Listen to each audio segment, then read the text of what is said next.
The Malditas coming home shortly because they were just knocked out of the SEA Games. Yeah. Unfortunately, the only Philippine team playing football in the SEA Games. Exactly. Even the Musangs, I just heard actually, didn't compete as well. Yeah, 2-0 to Myanmar before 7-0 thrashing by Vietnam. Eco, tell us what happened. Oh, I didn't really catch the game. I was just spacing the tweets. Based on what I read, both Myanmar and Vietnam were supreme side. I think the top 30 of the women's ranking, and they just showed their class. But at the same time, this Malditas is still a developing team, but there's still a long way to go.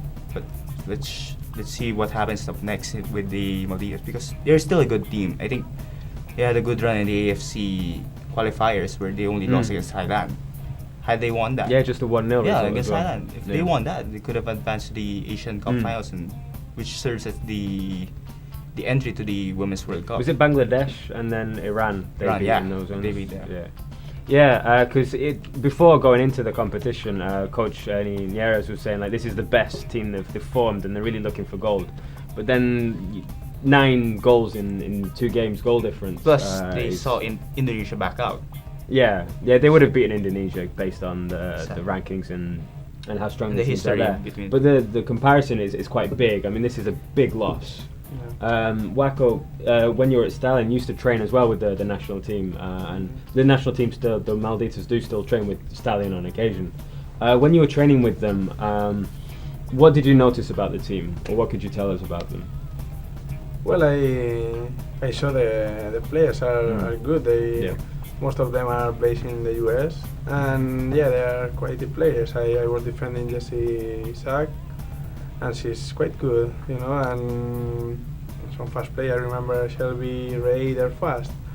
The goalkeeper Maria de la Cruz is pretty good, So they have quality players, and I used to talk with some of them also and send them my support, because I know how they are, how focused they are, and how badly they want it. But since even I think everybody knows was the best team they had before, and the players are really good. So something has to adjust or change, because they are growing and they have to still grow, because I think they can really make good things and develop a lot. Yeah, De La Cruz was lauded on the social media, Facebook and Twitter, for having a really good performance against Myanmar, particularly, first of all.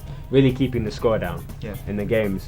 But if your goalkeeper's keeping the score down and it was 2-0 and then 7-0, these aren't results which show that kind of progress. So is it based on that so many players are based overseas, so they don't get to play much together? I mean, the original problem with many of the ASCALs? Or is there something more systemic in it? I think it's more of the commitment of the players, because from what I read regarding with Vietnam and Myanmar, the team was together for all year long. I think day in and day out they have been just training, but at the same time you can't discount the commitment of these Malditas, because they sacrifice time, money, and even just to play for the national team. I think that's very honorable to say at least now, that they represented the Philippines in the highest level as possible. Sad to say with the result, but this is a learning. This is a lesson for them, and for them to improve for the upcoming so you mean it's the other commitments that they're going with? Okay, fair enough. And how hard can it be, do you think, Wako, being based overseas and coming and flying in a week or two before each of the matches? When you're playing top teams, the Vietnamese team I heard are basically training all year long together as a women's team. That's the main thing. They are a team. They work together, they train together, they know each other.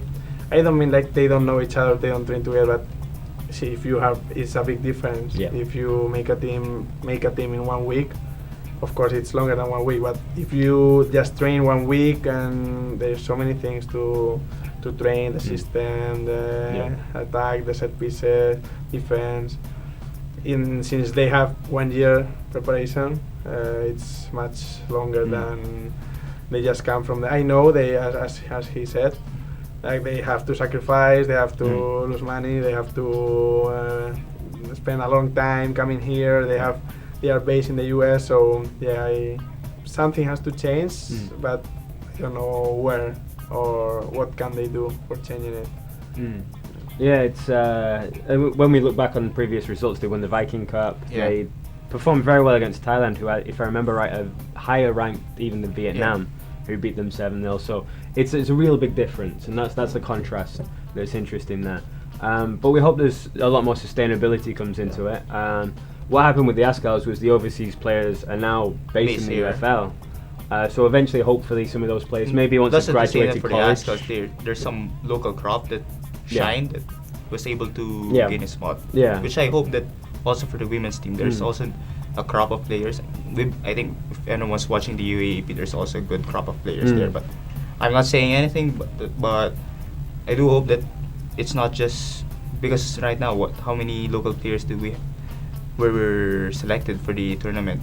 It's, I think, only a handful, and the fact that they trained just 1 week, I think that was a bit too much. Just a few weeks in advance. It's difficult. So we hope there's a lot more progress. The Pinay Football League will hopefully be a big part of that. The Pinay Football Group as well. They're really promoting women's football. They were the ones who played the friendly with the Malditas, drew 1-1. The Malditas did have the better chances, and they did control more of the game, but there were some good players within that as well from both sides. So I hope there's a lot more progression, a lot more sustainability there within that.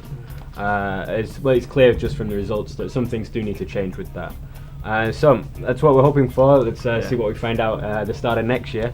It'll be a long journey again. Yeah, absolutely. Well, it's 2 years to the next SEA Games. But there's AFF, I think, next year. When's that? September next year. September, okay, great. So watch out for that. We'll give you the updates. Follow us at FTW Sports.